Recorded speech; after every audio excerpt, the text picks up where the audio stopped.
So now we're going to talk about the dot product.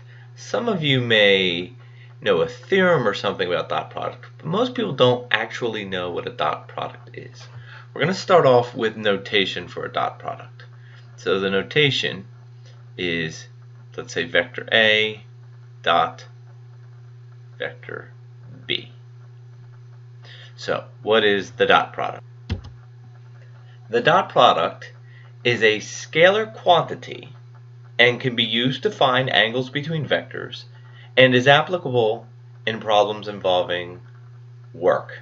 Work is a concept in physics. So now let's talk about or consider two vectors. Vector A in R3, three-dimensional space, is A1, A2, A3. And another vector, vector B, has the components B1, B2, B3. Now what if you were to multiply corresponding components and then add them? Then you would be left with this expression. You'd be left with A1, B1 plus A2, B2 plus A3, B3. In and of itself, people want to say, well, what does this mean? What is this? It doesn't mean anything. This is just an expression where you multiply the corresponding components and add them. It doesn't have a geometric meaning. It's the number 2 or the number 5. It's a scalar. It's just a value. In and of itself, it doesn't have any meaning. Now, if we were to see this expression arise from somewhere, then we could say, oh, it's just a common expression, let's give it a name. And this is a common expression, and it happens, and we will see how it comes up. We give it a name. We say, all right, let's call this expression that we see so often, let's give it a name. Let's call it the dot product of two vectors, A and B. So in this next segment, we will explore that. Consider a triangle here. Okay, now this triangle has three sides. We're going to call this side the magnitude of vector A. Really, the magnitude of a vector is just a distance. So that side has distance A. The side down here has distance B. And the side here has distance C. And that's a triangle. So the law of cosines can tell us something about the angles. Specifically, let's define this angle here. So the law of cosine says that the distance that we call side C squared is going to equal the side of A squared plus the side of B squared minus 2 times side A times side B cosine of theta. So that was learned in pre-calculus, the law of cosines. Okay, so let's take another look at this. Let's talk about the sides of the triangle being vectors. So this vector points to a coordinate of A. Over here, this vector points to a coordinate of B. This would be vector A now, and this would be vector B. And coordinates A are, let's say, A1, A2, A3. Those are the coordinates of point A, and the coordinates of point B, B1, B2, B3. Now, the distance between them, let's call this distance between them, I'll draw a dotted line. Let's call that vector AB, the difference in the corresponding components. So if I use law of cosines on this, I would say that side AB, the distance of side AB squared, equals the distance of side A squared plus the distance of side B squared minus 2 distance side A, distance side B, cosine of theta. Now remember, vector AB is the difference in corresponding components. So that's the vector B1 minus A1, B2 minus A2, and B3 minus A3. And we also stated earlier an important property that the magnitude squared is just the sum of the squared components.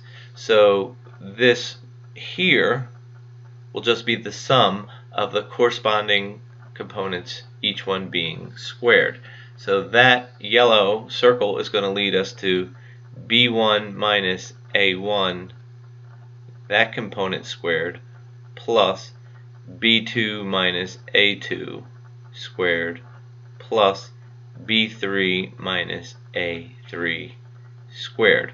All of that is for that expression here. And then we'll carry on, so that's going to be vector A squared plus vector B squared minus 2 magnitude A magnitude B cosine theta. But we can employ that same property here and here, as seen below. So now what we have to do, and I'll save some of the algebra for you to work out if you wish, if I were to actually expand each one of these expressions, FOIL or expand it, then take each one of these terms over to that side, we're going to get expressions in A and B, so on and so forth. So let's take a look at what that's going to simplify to. The B1 squared and the A1 squared, all the squared terms are going to cancel out when we bring the red over to the left. And then we're only left with the middle terms, negative 2A1B1, negative 2A2B2, etc., to leave us with this equation here.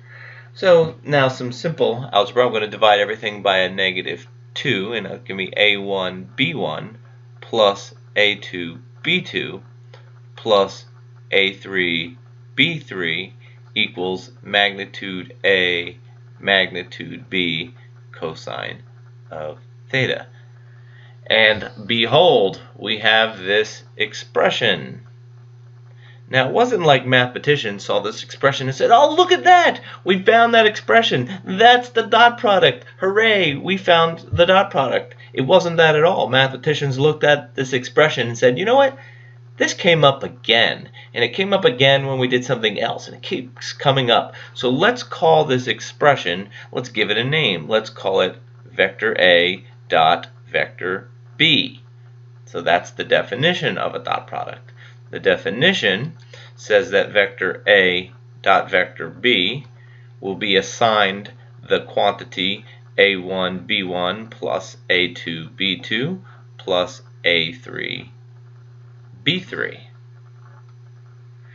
So then, by theorem, the theorem we actually just proved, they can say, oh, that vector A dot B, or this expression here, A1B1 plus A2B2 plus A3B3, will be equal to vector A vector B cosine of theta. So this here, this equals here, is a theorem, while this expression here is a definition. Equation, rather, is the definition. Summarizing here, the definition, which can't be proven, it's assigned. The theorem can be proved, which is exactly what we did in the earlier illustration. Now there's a corollary to this theorem, and the corollary says the cosine of theta, if we solve for that, then it's going to be the dot product over magnitude A, magnitude B. That's simply solving for the cosine of theta. So we can use the corollary to find theta, the angle between vectors. So as a quick example, we have two vectors to find, and in the example we want to find A dot B vector A dot vector B. Doesn't make sense to use this theorem because we don't know what theta is, so we're just going to use the definition. So we'll say that A dot B, again, is the sum of the corresponding components. So we have 1 times -3 plus 0 times the 5 plus -3 times the -2, and that'll give us 6 minus 3 will give us 3. That's the dot product, the number 3.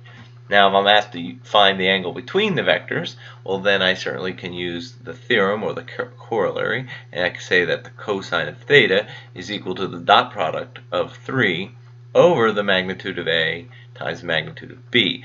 So let's see, the magnitude of A is going to be square root of 1 plus 1 squared plus 0 squared plus -3 squared. That's 9, 10, so it's going to be radical 10. And then vector B's magnitude is going to be 9 plus 25 plus 4, the square root of that sum. So square root of 38. And so theta would then be the inverse cosine of that expression. Without a calculator, I would leave it just like that. If you actually compute this, theta comes out to be approximately 1.416. It's a little less than pi over 2, a little less than 90 degrees.